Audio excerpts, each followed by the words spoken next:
good evening or good late afternoon, whichever works. And welcome to this conversation, Fireside Chat, titled Survivors Who Thrive. I guess that the title itself is giving you an inkling of who is sitting for a chat with us this late afternoon. But I would say, don't rush so much with that, because we are looking at an exceptional person here, and definitely he is not one-dimensional. Bear this in mind as number one. And then, ladies and gentlemen, my dear students, it is an exceptional honor to introduce to you the Honorable Robert R. Lang, District Court Judge of the 18th Judicial Circuit of Colorado. Well, I just added one more dimension to the introduction of the personality that we have the pleasure to share this hour with.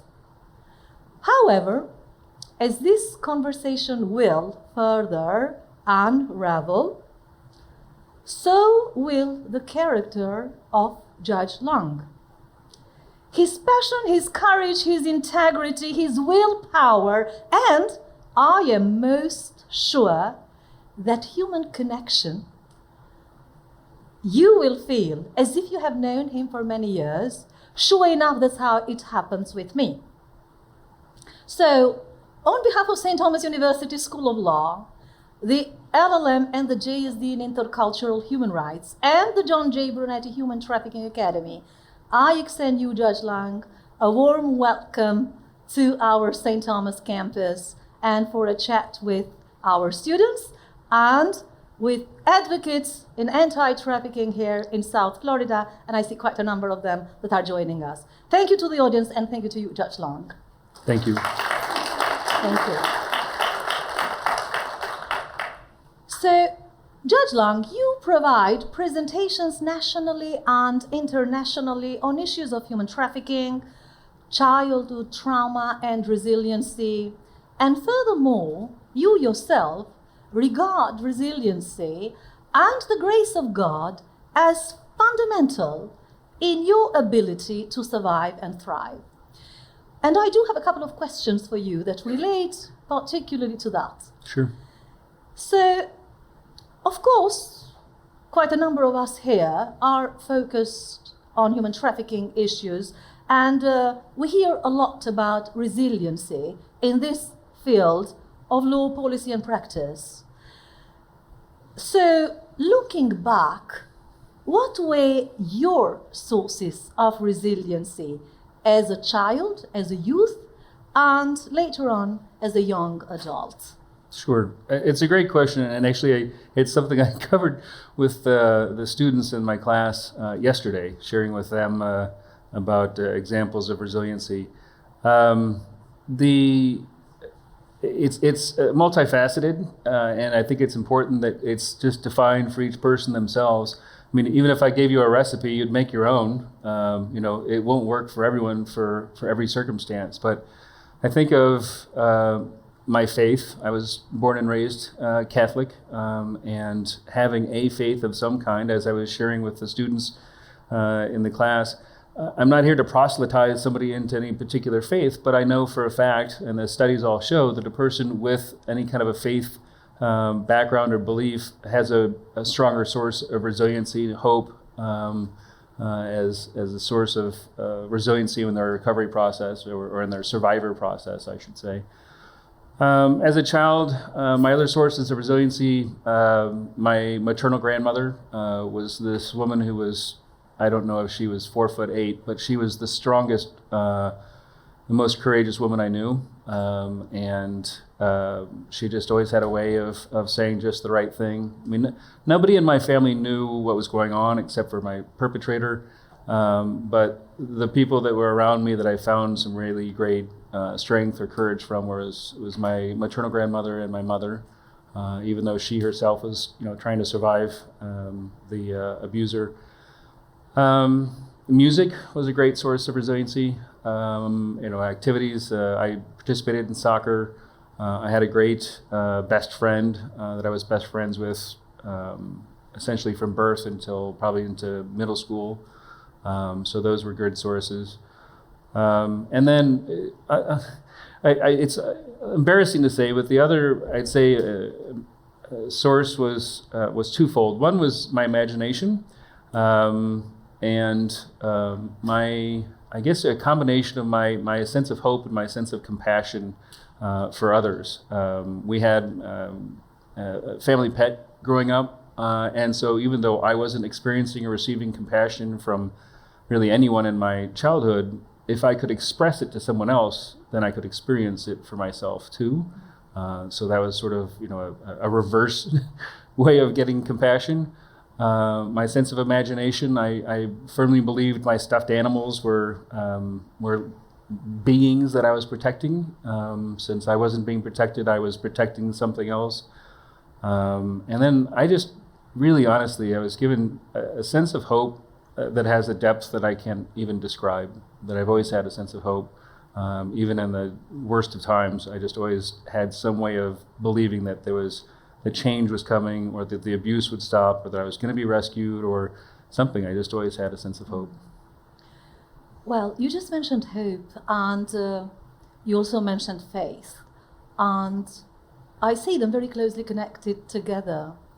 But at the same time, being here at St. Thomas University, a Catholic institution, we associate faith, and in every other denomination as well, religion as well, with prayer.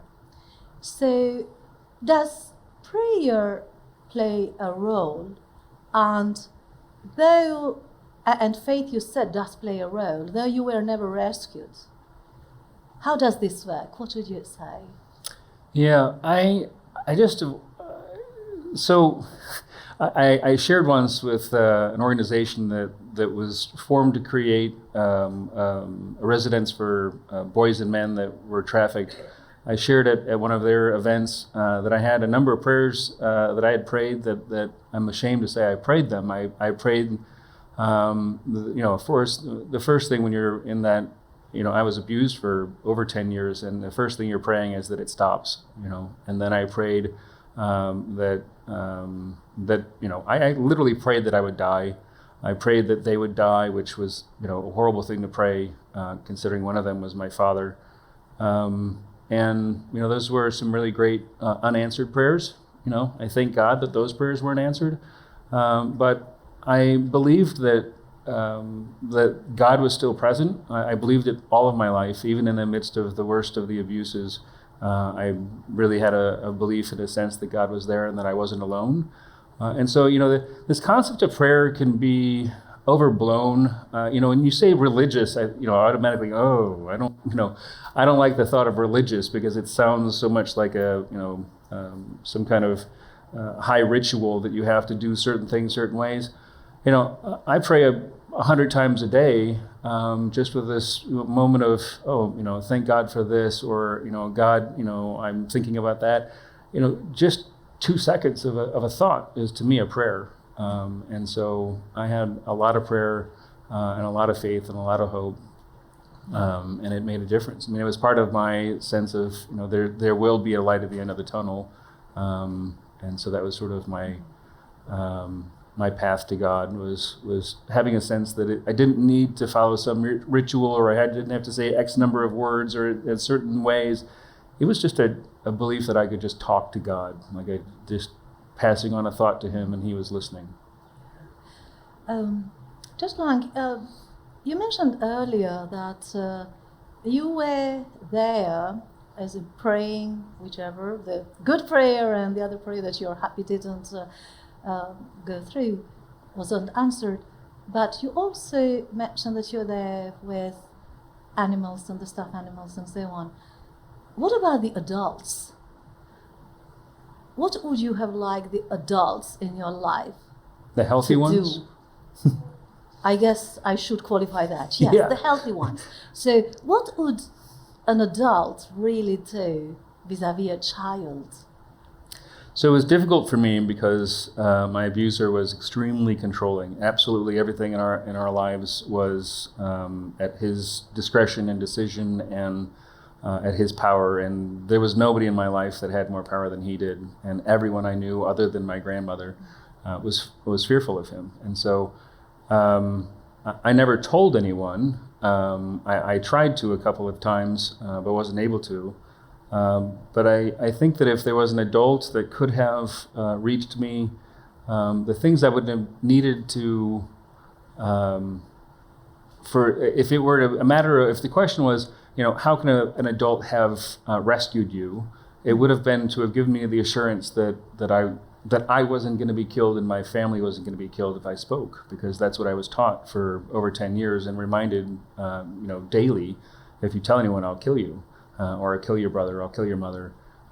So I never spoke to anyone because I believed that even after his death, I believed if I told someone I was going to be killed, which is completely irrational. But when you're raised with something in your life for that long, for over a decade, it's hard to stop believing a truth that you think kept you alive. I thought my silence was keeping me alive, and obviously it was killing me. But if there was an adult that could give me an assurance of rescuing me, it would have been an assurance that my mother and my brother wouldn't be killed or harmed if I told anybody. I think outside of that, I think there's still assurances that adults could provide youth, and that would be that I'm here to listen, that anything you say is confidential, or if you just need a moment to cry, or if you just need a moment of peace, or if you just need a moment to let me define what I needed. I think that's a thing that anybody who does anti-trafficking work or works with trauma-impacted people knows that one of the ways to begin a trust relationship with someone is to let them define the relationship and define the environment. I speak about that on Thursday in the class about trauma-informed practices, and there's a lot of them, but primarily it is building a trust relationship with a person who's never had any authority or say in their lives. And so if they walk into your office and you say, which chair would you like? And it's very obvious the big giant one with the arms next to the desk is yours, and they want to pick that one, they should be able to pick that one, right? Letting the trauma-impacted person choose their environment, choose the experience, choose the safety rules is a good first step. And I didn't have that, really anywhere other than, sort of in some ways in school. Yeah, and that would bring me to also organizations or institutions, whether they are faith-based or just non-governmental organizations that are doing work with children that are traumatized, that have gone through these adverse childhood experiences and so on. What would you advise them? As to working with this target group, because I personally say I have never worked with children this way, normally with students that are more grown-ups, and I find it's probably much easier and so on. But if you are an institution, an organization that has a certain mission while working with children as well, what would be like really a best practice from the experience that you have been going through, and probably even from what you have been seeing in all these multiple appearances that you have throughout the country? So a couple of things, just as I touched on before, is allowing the trauma-impacted person to define the experience and to define it in every way possible, even ways that you might not imagine are all that important. If say for instance you have, that you're in the medical field or you're in, a therapeutic field, and they're coming to your office, ask them about the lighting. Ask them, is it too bright in here? Is it okay? We can figure out another way of lighting, because that might be something that was a trigger for them in their experience. Really, if you're working with somebody in particular with a trafficking experience, you really need to take a trafficking class. Department of Justice, it's called NITAC.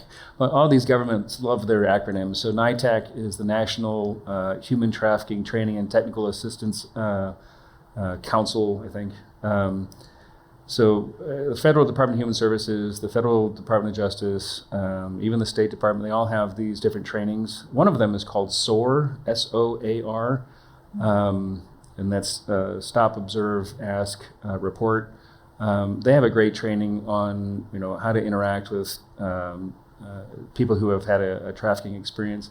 And I recommend that because there's a whole other language to speak when you're working with somebody who's a trafficking survivor. Even the use of the word, I identify with the word survivor, but there are people, colleagues and fellow survivors of mine who strictly identify with victim, and others that strictly identify with lived experience. If you're encountering somebody for the first time and you're trying to engage them and you say, oh, I understand you're a victim of, you may have just shot, this relationship down from the start because you used an identifier that they don't prefer. So letting them define the language of their experience or themselves, their identity, is important. Letting them define the environment, the lighting, the sense of smell in the room. Maybe you have a diffuser or something in the room that gives a different scent in the room. There's a multitude of things. I could probably teach a class just on trauma-informed practices, but I'd say the start has to be that the person who you're trying to help gets to define the relationship. And most importantly, and something I had to learn on the bench, is that the way you've done your job all the other times before is not the way it's going to work with somebody who's been trafficked. And I had to learn that myself on the bench, which is, crazy to admit, but when I was working with trafficked youth as a judicial officer, I had to throw the book out and start completely over. I had to invent a new way. And that's what you have to do with somebody that has had those experiences. Yeah, thank you, Judge Lang, for bringing to the fore the real importance of training, as you said, and actually tailor-made training to who you are, what organization you serve for, and what the target group is. At the Human Trafficking Academy here at St. Thomas, that's what we have been doing since the creation, trying at the best of our abilities to put together these sets of trainings and trying to get the very best experts in the field throughout the country and internationally as well, to be able to train those that are working with victims, survivors, that had certain experiences in life, and as you said, depending on what they identify with. Mm-hmm. Actually, just this week, on Monday, we started our 2021 session of training on human trafficking, and this year we focus on the intersection of health care and human trafficking. Mm. From your experiences, how do you see this interaction? Where does really healthcare and human trafficking intersect? I think, honestly, it is, and it's hard for me to say this because it could have been a source of rescue for me and it wasn't, but I would have to say that the intersection of human trafficking and anybody in the healthcare profession is, in my opinion, the most important intersection of any of the intersections possible in combating human trafficking. And the reason I say that is because there's a number of different studies, but the general agreement is that between 80 and 85% of all people who are trafficked, whether labor or sex trafficking, are going to have some interaction with a healthcare provider. You can't have that statistic. There's no other intersection that has that high a percentage of intersection as does healthcare. And you can't say that for school, you can't say that for employment, you can't say that for faith-based.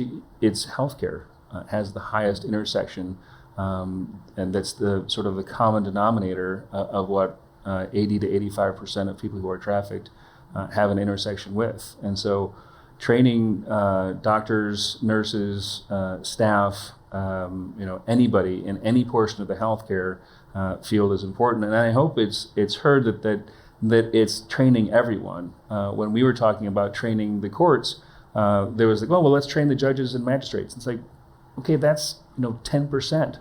We should be training the court staff. We should be training the security officers. We should be training the probation officers. We should be training absolutely anyone and everyone that a trafficking survivor comes in contact with, because any one of those people might make the difference, and any one of those people might be the reason this person walks away from this healthcare provider if they're not trauma informed and survivor informed. So healthcare is critically important.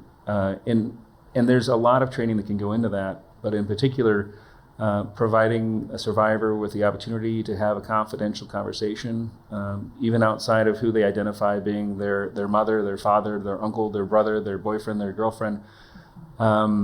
You need to isolate the survivor. And if you have to say, well, we have to go do this confidential form, or we have to go do this confidential evaluation, or we have to go do an x-ray, and the accompanying person can't come, that's step one. You can't have a confidential conversation with this person if they're trafficker, and that's typically who they're going to be in the company of, or somebody who's watching them. You can't have that if you allow this third person to be in the room. And so in my experience, when I was a child, I'd had a medical problem involving one of the injuries I experienced from the abuse, and my father attended the appointment with the doctor who was treating me for the problem, and my father told the doctor, well, this is the reason it happened.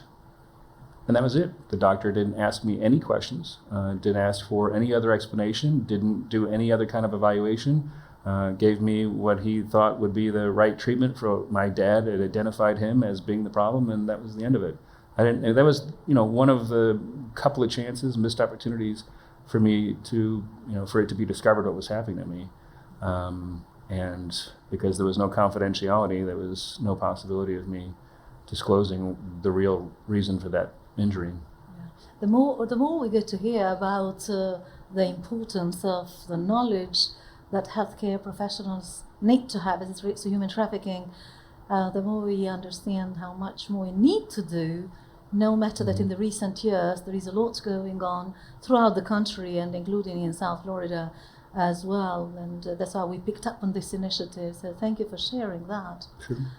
And Judge Lang, so we are talking about victims that hopefully then they get identified and thus they are survivors. And then they thrive. Some. If they were those survivors that intend to go in a road of thriving and impacting all of our work, so no matter whether I'm an academic institution like ours or a non-governmental organization doing social service providers or an immigration law office or so on, and if they were wanting to impact law, policy and practice as you have, how would you advise them where would they start? How would they be able to get involved, get engaged with? What would they really need? The first thing they need is a whole lot of recovery. And it's really important that survivors don't think, okay, well, I've lived my trafficking experience, I've left it, I'm separated, now I'm going to start being an advocate, or now I'm going to start being a speaker, or now I'm going to start, no. The first thing they need to do is make sure that they have done all of their recovery work. Because I have seen that with survivors who, a year after they've escaped their trafficking experience, think, well, okay, now that I've escaped that, now I'm going to go start speaking and advocating and educating. And then they realize how triggering the work is and how difficult the work is and how, coming and speaking about it puts back into the forefront of their mind all of the different things that they went through and lived and experienced. And if they don't have a lot of support system and a lot of coping mechanisms to fall back on, then the first time they speak or the first time they advocate or the first time they collaborate with an organization, they're going to find themselves as if it was the day after they left their trafficking experience. And so the first thing, as I practice with my students every day, the first thing we do is a self-care exercise. And so they have to have that support system, they have to have that recovery, and they have to have that progress in place. They can't go straight from their trafficking experience to being an advocate because they literally could harm themselves if they're not ready for that work. Beyond that, if they have done recovery work and counseling and whatever that means to them, that they believe they themselves are stable and can make it through the body memories and flashbacks in the midst of something, then I guess, I think it's different for everyone. And you should, if you're a survivor, you should certainly be defining it for yourself. If you enjoy public speaking, then reaching out to an organization like here at the Trafficking Academy at St. Thomas University, reach out and say, I'm a survivor and I've done my recovery work, and if you have an event coming up, I sure would like to contribute in some way, or if they're not into public speaking, then look up, literally Google the name of your city, your town, your state, your county, whatever that is described as, and type in and past that name of that location, anti-trafficking, because there are just a multitude of anti-trafficking organizations. Let alone just in Colorado, we formed our own associated with our court system, and so there was the 18th Judicial District Anti-Trafficking Organization, which preceded the creation by the state legislature and eventually the governor, the Colorado Human Trafficking Council. But there are, within the state of Colorado, probably 20 or 30 or 40 different organizations that are holding meetings and doing advocacy work and doing charity work. And if you're a survivor, it's really, you define what are your skill sets. You may not be a public speaker, and that's okay. Not everybody has to be. You might be really good at organization, and you're going to find a charity who is dying to have your help because you were able to organize their efforts, or you're able to put together a fundraising or activity. I don't think that it's sort of that whole cookie cutter thing. There's no cookie cutter answer to that question. I think that a person needs to figure out what's their skill set. And the minute you tell yourself, well, I don't have a skill set, nope, you're wrong. Every single person in this room has a skill set. Every single person in this room has a gift, has an ability that's better than anybody else's, and they may not even know it, but it's true. And there is somebody out there that needs your help. The start is to believe in yourself, stop listening to the negative voice that we all have in our heads, and then go find a place that you can make a difference in whatever way that is. Writing, advocating, speaking, there's all sorts of choices.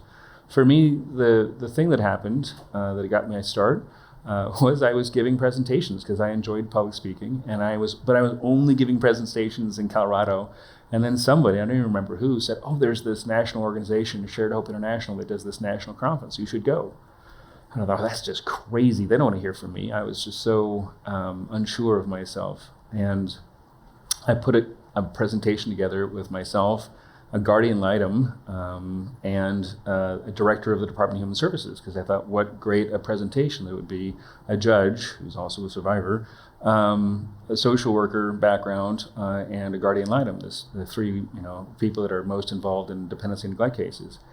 And we presented together, and while at the Shared Hope International organization, somebody come up and said, did you know that the Department of Justice has this Office of Victims of Crime, and that they look for consultants, and you're a survivor, and you should apply? And I was like, oh, they don't want me, but okay, I'll apply. I just kept, every time an opportunity came up, well, you don't want me, I'm nobody.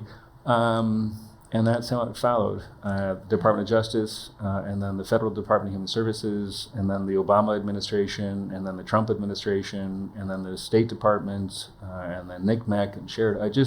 It's like a snowball, but it was, just taking that first step. Somebody saying, you should go speak at this conference in D.C. I'm like, oh, I don't belong in D.C. And, now I go there a lot. There you go. Yeah. Well, you just very smoothly moved on to the next set of questions that I was thinking. So, all of you were looking at Judge Lam's bio, if you have one, I'm assuming, right? And also, as he was mentioning here, so starting in Colorado since 2016, right, when Chief Justice Nancy Wright of the Colorado Supreme Court appointed you as the judicial representative in the Colorado Human Trafficking Council, and then within the Obama administration and then the Trump administration again. So you were holding very high-end positions, really. And my question is with particularly one of them. So in the U.S. Advisory Council on Human Trafficking, for the students here, but also for the community at large, can you tell us a little bit what is this council about? Do you know where it was set up and so on? What is it comprised of? What's the mission? How does it work? You were there. You were even chairing it for a few years. Yeah, no, just 1 year. Was it 1 year? Okay. But, well, I guess technically a year and a half. But so it's the most amazing thing, you know, and it's insanely humbling. It is always in the back of my mind of myself. And the first time I was trafficked was at 6 years old. And it's in the back of my mind. I can still see myself at 6 years old. And in the same moment, here I am being appointed by the president to this U.S. Advisory Council that I didn't even know existed. And it's an amazing thing. So the council was created under the TVPA Act, Trafficking and Trafficking in Persons. For Trafficking Victims Act. Sorry, I always get the acronyms all messed up. Right, so there are so many of them. Yeah. So it created under that act, and it is all survivors. It's the most unique thing I've ever encountered, and it's that thing that I think of is that, you know, I see myself as 6 years old being trafficked, and I think, you know, I call up that image of myself at that age and think, you know, hey buddy, look at us, you know, how amazing is that to have survived what I survived, and now to get a chance to serve on this council. So the council was created under that act, can have, I believe it's anywhere between 9 and I want to say 14 members. When I was serving on it, we had 9 members. I served from 2018 to 2020. It's a 2-year term. The President of the United States is the one who designates and chooses who will serve on it. It is quite an interesting application process. And when you are there, when you're having your first meeting, you're sitting at a table with, in my case, 8 other survivors. And the amazing part for me of the experience was that we had half of the survivors labor trafficking and half the survivors of sex trafficking. And I loved that aspect because it was an absolute blind spot for me. I didn't have any training or knowledge on labor trafficking. And so it was my honor to defer to them and learn from them about what labor trafficking means and that experience, and that they would share that with me. And then, you know, the group itself comes together, and every year we have to release the United States Advisory Report on trafficking, human trafficking.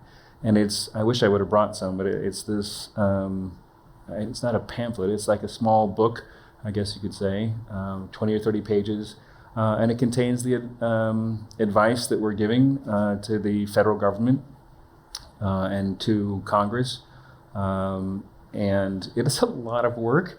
You get on the council and you have literally, from the moment you step on the council, you have less than 12 months to publish this book on your advice to the federal government. Well, you don't just give advice to the federal government, you actually meet with the federal government. You choose which agencies you want to meet with. So, and something else you should know is that committees and councils and all these little miniature groups that evolve around, they're all sort of hosted by a federal agency. So the agency that hosts the U.S. Advisory Council is the State Department. The federal government that hosts the National Advisory Committee that I was appointed to by Obama is hosted by the Federal Department of Human Services. So each one has its own sort of, I don't want to say handlers, but hosts really that are helping you accomplish what it is your goal is. And so you reach out to these hosts and you tell them, okay, well, we want to meet with the Department of Justice, we want to meet with the Federal Department of Human Services, we want to meet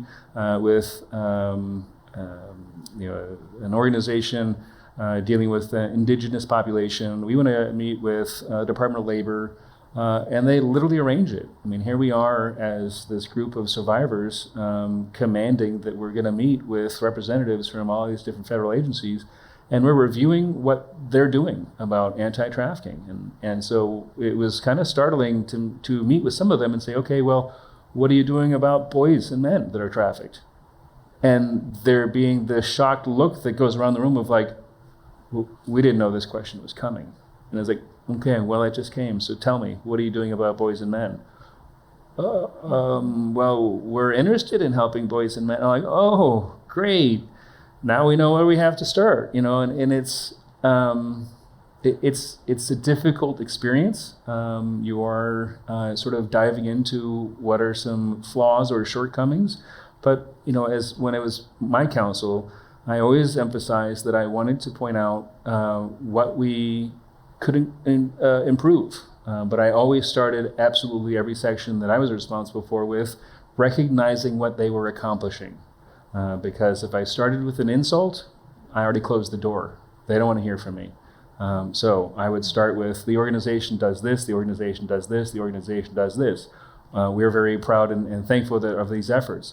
However, we believe they could improve anti-trafficking by working with this, or adopting this policy, or investigating this issue, or collecting this data, and making recommendations. What I'd really encourage you to do, and you have time, and it won't take any time at all, is Google U.S. Advisory Council report, State Department, and it's online. Absolutely every single report was ever made is online, and you can look at the whole book. You don't have to download it, anything. You can just read it.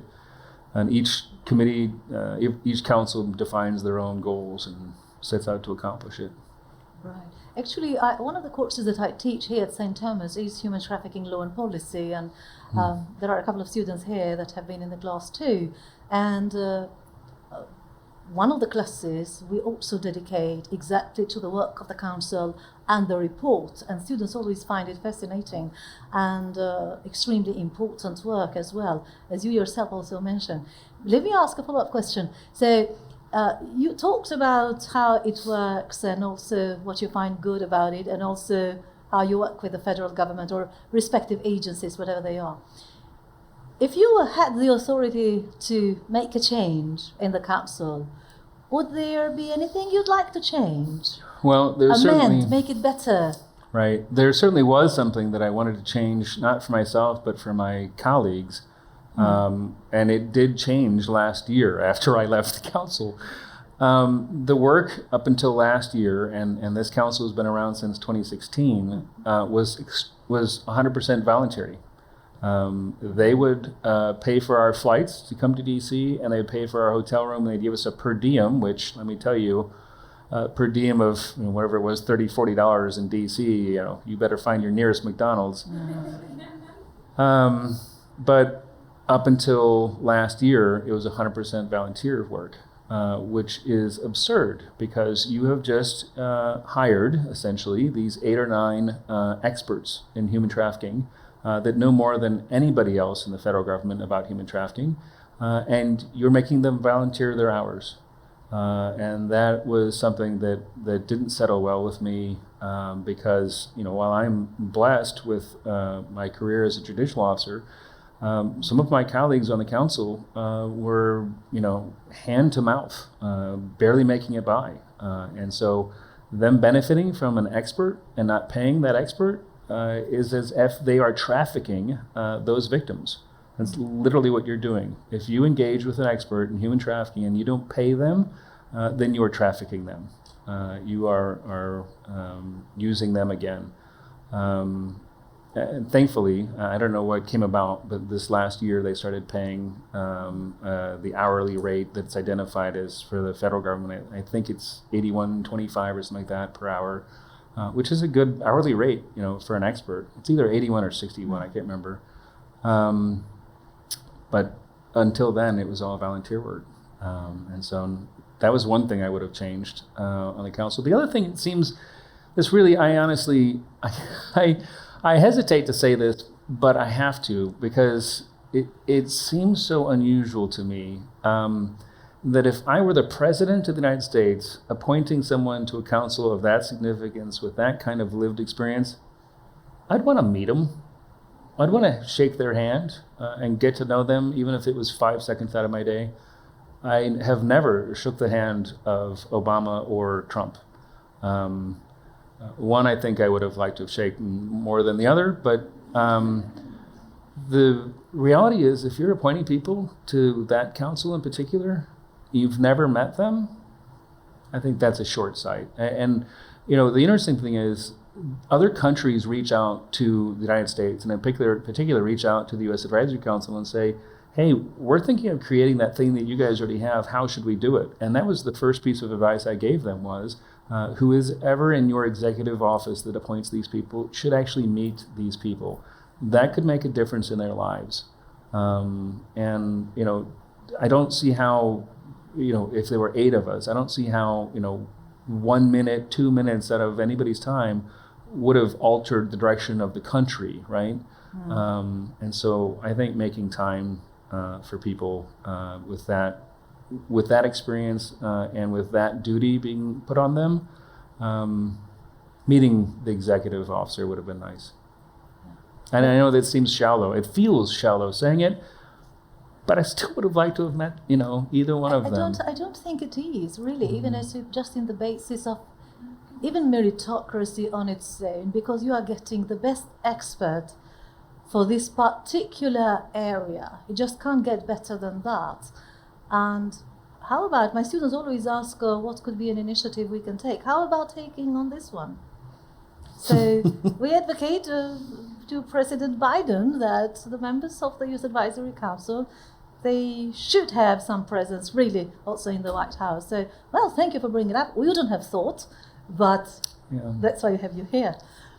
Judge Lang, you mentioned earlier as well that you mentioned Shared Hope International, but we know that you also offer consultancy for the Department of Justice, for Department of Children and Families, Administration of Children and Families, and even one of the centers that's really one of the top centers in the country, the National Center for Missing and Exploiting Children, and so on. How do you see, what priorities do you see in working with them when offering this kind of expertise?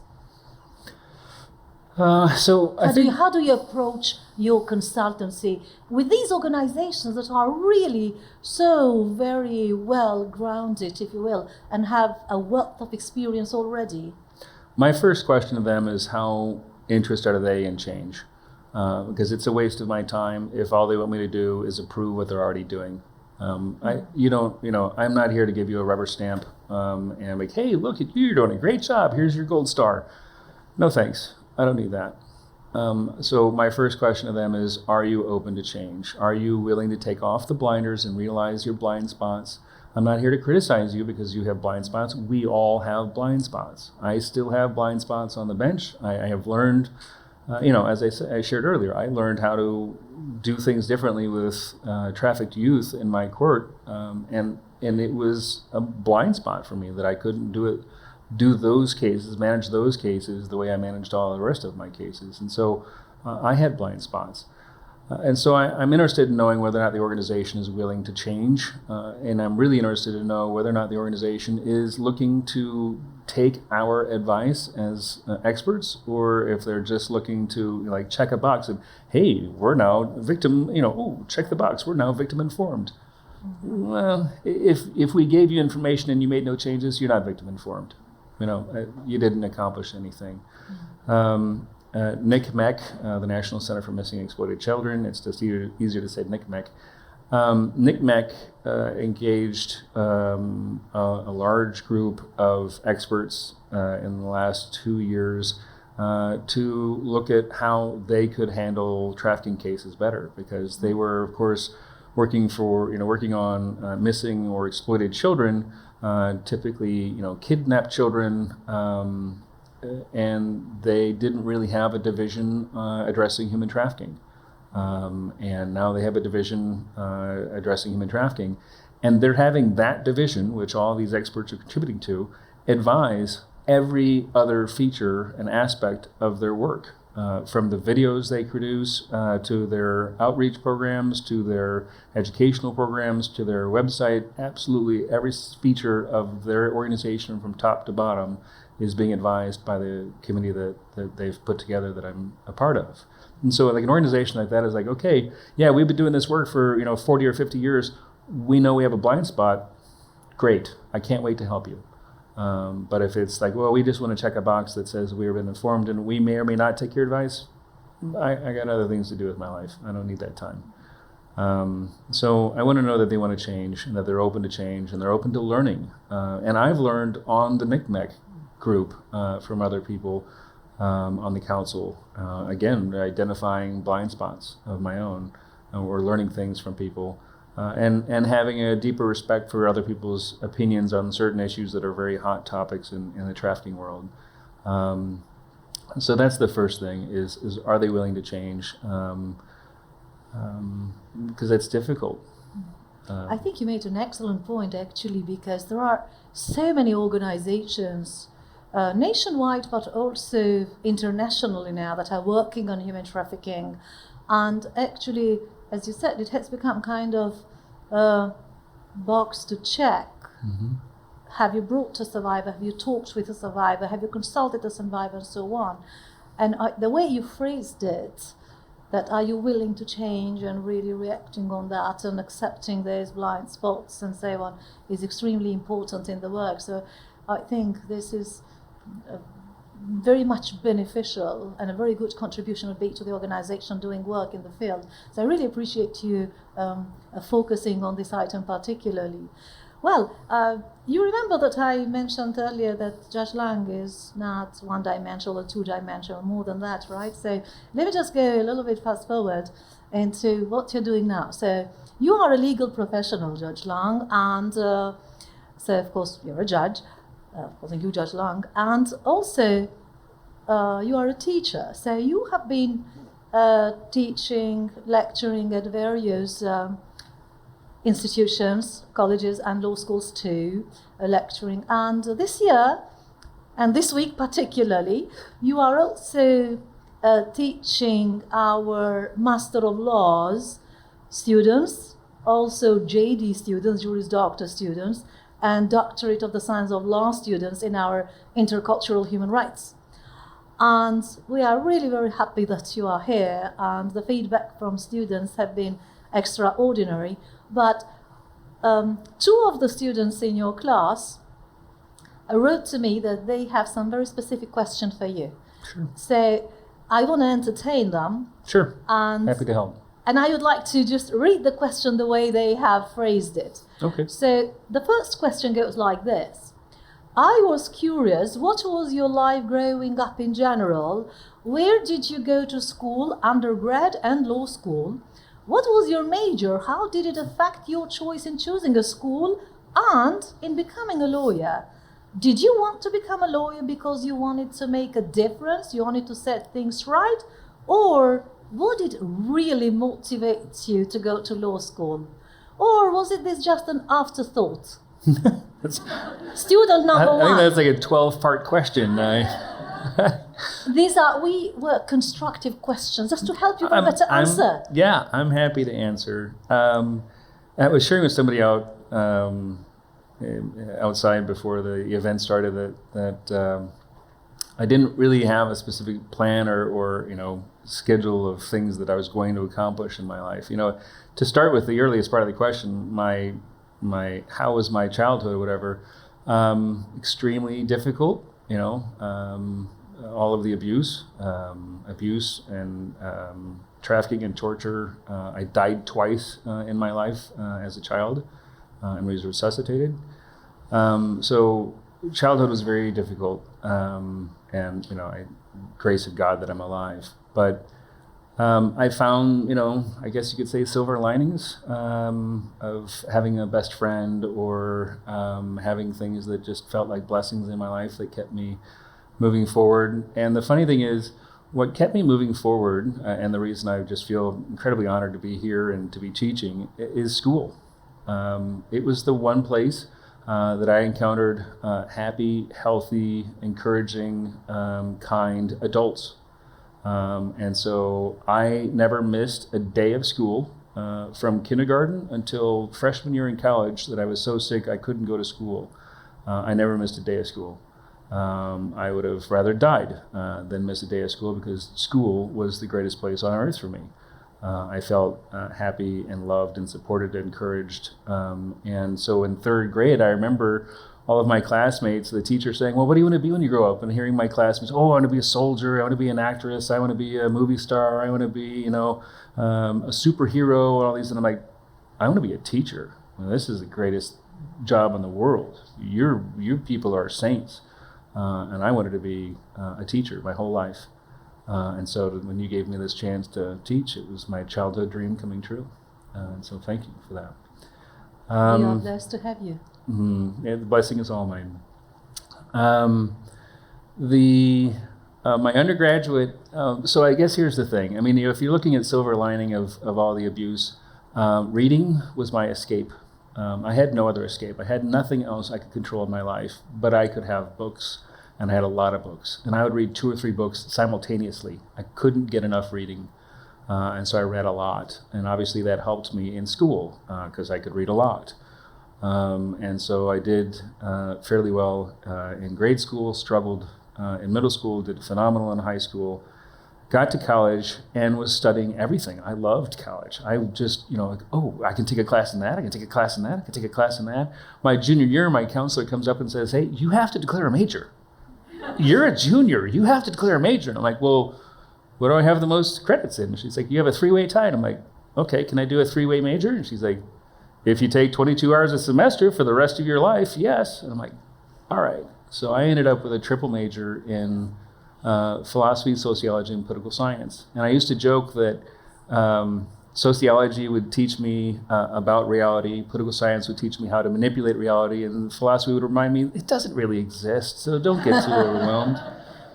And I loved those majors, and I could play off of the other professors. I could go to my sociology department and dig up whatever it is they're all up and about, and then I'd take over to the political science department, which was completely other political side of the family, usually, and then take it to the philosophy teachers, and it was a lot of fun. So yeah, I did a triple major in 4 years in college. I had some time off between college and law school because my abuser and father died my senior year of college, and that was very difficult for all sorts of reasons. So when I graduated, I actually kind of traveled the earth for a period of time because I felt very lost. I came back, I felt like, you're a year out of college, you're like, oh, thank God I'm done with college. And then a year and a half after that, I'm like, I think my brain is leaking out of my head. I feel like I'm getting dumber by the minute. And I wanted to go back to school. And I audited some political science classes. I thought about getting a master's in political science. And thankfully, they were the most boring classes you could imagine. So I didn't go there. I went to law school. And the funny thing is, I went to law school thinking I was going to do cyberspace and intellectual property law. I thought, oh, this is it. That's going to be my thing. And I had this professor, Stallworth. I can still see him. He was this big, huge black gentleman that was a former Marine drill sergeant, commanded the classroom, and was this phenomenal professor. And he taught contracts. And so I fell in love with contracts. It's the most amazing teacher I ever had. And I took every UCC course they had to offer and invented one. So I could study a cross comparison of limited liability entities under the UCC. And I thought, okay, that's it. I'm going to do business and corporate law, and that's going to be my career. And at the time that I graduated from law school, I was dating who would become my wife. And I had a job offer in California at the corporate headquarters of what was at the time the 4th largest, would soon become the 1st largest title insurance company. And it was at their corporate headquarters, huge corporate job. It was just like, here's my career, it's this way in California. And she lived in Colorado. And she said, I'll move to California if you want, but I think it'll be very difficult on our relationship. It's like, oh, okay, so this is that fork in the road where it's career this way or family that way. So I moved to Colorado with no job, no connections, no family, and a fiance. And I think you made the right choice. I'm a judge.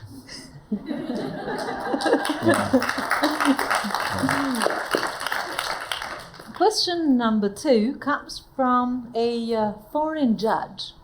And he asks, does your life history, your background, in your opinion, generate any bias in your case decisions as a judge And how do you manage in keeping your judgments free of bias? Well, it's a great question, because I think anybody who studies the judiciary or knows anything about how humans process is we all have bias. Anybody who says, well, I don't have any biases or prejudice, you're a liar. I'm sorry, you all do. You have two eyeballs, you have prejudice and bias, and that's what keeps us alive on this planet, is perspective. But it's making sure that perspective doesn't cloud the reality of the people in front of you. I think one of the greatest people to walk this earth was Martin Luther King Jr., and I have in my office his speech that he gave, and what I focus on all the time is his language where he regards that somebody should be judged by the content of their character, not the color of their skin. And I apply that in my mind not just on skin color, but on everything that identifies a person. Socioeconomic, gender, whether or not they even choose to identify a gender, their age, their education, their experience. Because in my experience, I have met, unfortunately, some 7-year-olds who are 1,000 times more mature than most 40 and 50-year-olds I've met in my time working with abused children. And so the first thing I think of is, to answer sort of that question is, I have to admit I have biases. I mean, anybody who says they don't have a bias or prejudice is not telling you the truth in my experience. So I have them, but I keep them in check, and with the guidance of something like Martin Luther King Jr. saying. The other thing that I quoted this to my students, I think it was yesterday, Oliver Wendell Holmes Jr. Was a justice in, I think, the 1900s, Supreme Court, United States Supreme Court justice. And he has this quote that I never can get right because it's quite lengthy, but it goes along the lines of that the law is not logic, and it is not, as he regards, an axiom or corollaries of mathematics. It's life. Life is what makes and enriches the law. And so I think, my experiences in my childhood and throughout my life have made me a better person, and I think make me a better judge because I have that many more perspectives and experiences. I think of somebody who, grew up in some, very controlled community and went to this school and this school and this school, and got their law degree and then became a judge after whatever period of time with no life experiences. Whoa. I would be scared to be in front of that judge, because what do they have to base their judgment or their experience on other than books or whoever grew up in their neighborhood? I think that the more diverse and potentially the more difficult life you've had, the more you have to offer. That's really the thing, and you think of it as your weaknesses or your shortcomings or your regrets. I see them as your strengths and your power. So I'm sure that the law students present here, but also every other professional, really would appreciate what you were just saying. So complex human beings as we are, with everything that we come along, but at the same time, we teach our students here in the New Haven School of Jurisprudence that the first thing you do is clarify your own observational standpoint, which in a way means look inwardly into yourself, right, so that you know who you are. And again, yes, knowing your biases and so on vis-a-vis the problem you are dealing with. Right. Well, Judge Lang, we left very few minutes, but I'd like to shift gears and let's just see a little bit more personal with Judge Lang. Not that you've not been personal enough so far, right? But you are father to 2 young boys. And the question would be, what is your vision of a good parent? And particularly in the times that we live now, what would you identify as a priority for families and for parents, basically, in raising a child? That's a big question. I think there's people with degrees that could answer that. For me, I'd start by saying that you said young boys, and I'm like, 15 and 18, they sure don't feel young anymore. But maybe that's young now that I'm hitting another decade of life. But I think that the important part that I've lived or learned or I'm learning from my kids is to continuously reinvent myself to make myself relevant to them in their lives. My youngest, who's here, I didn't let him be in the room, and he asked me, why can't I be in there? And I'm like, because I haven't talked to your mom about what I'm going to talk about. Obviously their mom knows about what happened to me. She was part of the reason I was able to live through the recovery process, but I haven't told my sons, and thankfully they haven't Googled me yet. It'd be eye-opening if they did, I guess. But he's here, like he's out there somewhere, and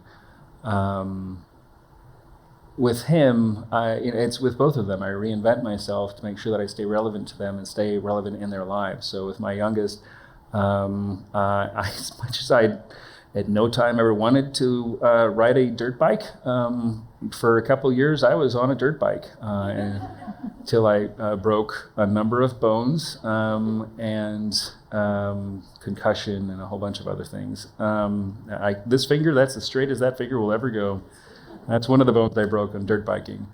My youngest son, life is it's challenging, right? So I couldn't have my own children because of all of the abuse I went through, and so my wife and I adopted our sons from South Korea.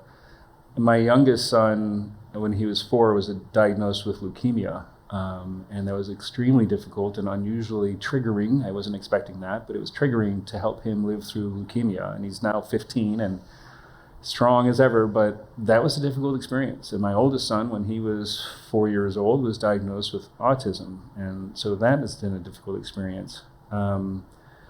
But reinventing myself, so for my youngest son, until I broke some things, was dirt biking. We still do downhill mountain biking, which is just as crazy. The crazy thing I think about is that he had chemo treatment in a port in his chest for 38 months.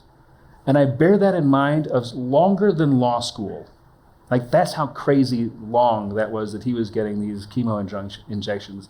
As soon as we get the port out, I'm like, all right, Jake, you name it, we're going to go do it. We could go to Disneyland, we can go camping, we can go fishing, we can do all these things. He's like, downhill mountain biking. I'm like,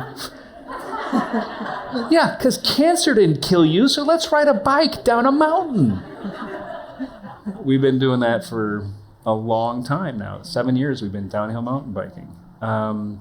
My oldest son, he's amazing. Autism is something that you learn to be a better person and parent when you have to figure out how to be a person and a parent with a person with autism. And he's high functioning. He's very gifted in ways. He loves Pokemon Go. So I'm level 43 in Pokemon Go. I have a lot of Pokemon. And that's one of our things, and you just find what interests them, right? And you just keep reinventing yourself to remain relevant in their lives. And the other thing is just to make sure they know they're loved, and that even in their worst of times, they are loved, and that they have to have a true understanding of unconditional love. That's just the most important thing. And they know they can tell you anything, and that you'll get through anything. So being relevant and making sure they know all about love.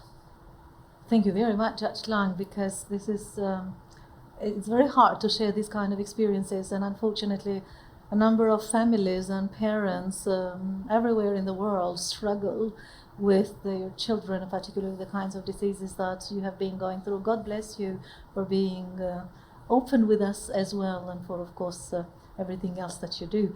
We have come towards the end, but one more question only. Where are we seeing Judge Lang 5 years from now? Or if you want to make it 6, go ahead. Room 206, is that the one of the... That's where we teach? Well, we that can is make a my note. goal. Yeah, that is my goal. And I've shared with before is that my childhood dream was to be a teacher. And I don't regret in any regard my career or my life. I feel like I've been blessed 1,000-fold, but I still want to be a teacher. And that's why I started giving presentations, because that was my out to being a teacher. Even if it was only for 75 minutes, I got to be a teacher. And I started giving presentations for the last 20 years. on all sorts of subjects, and then finally had the courage to give presentations about myself and trafficking and child abuse and resiliency. And it's interesting because I had a colleague, Judge Bowling, who's still on the bench with me in Douglas County, and I had prepared this presentation where I was going to reveal in the presentation that I was going to talk about a case study and then reveal that I was the case study and then talk about resiliency and recovery. And this was when I was still a magistrate, and I went to Judge Bowling and I said, Judge, he was a judge and I was a magistrate. And I said, if I come out as a survivor, do you think they're going to let me be a judge if I want to be a judge someday?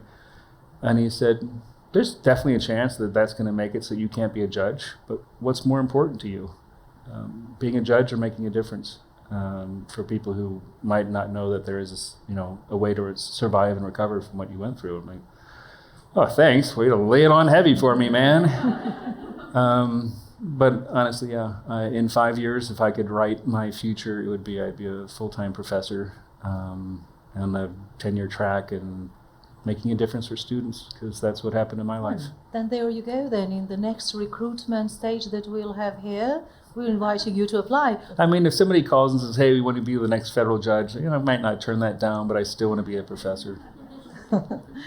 That's very good. Anything else that you'd like to share? Just believe in yourself. Have hope. Give hope. You're going to make such a difference in lives of people you may not even meet, but just make a difference. And for those of you who are survivors, it was never your fault no matter what. It's never too old. You're never too broken to heal. You're not alone.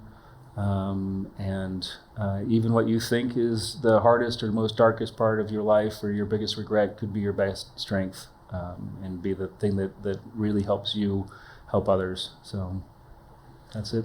Thank you.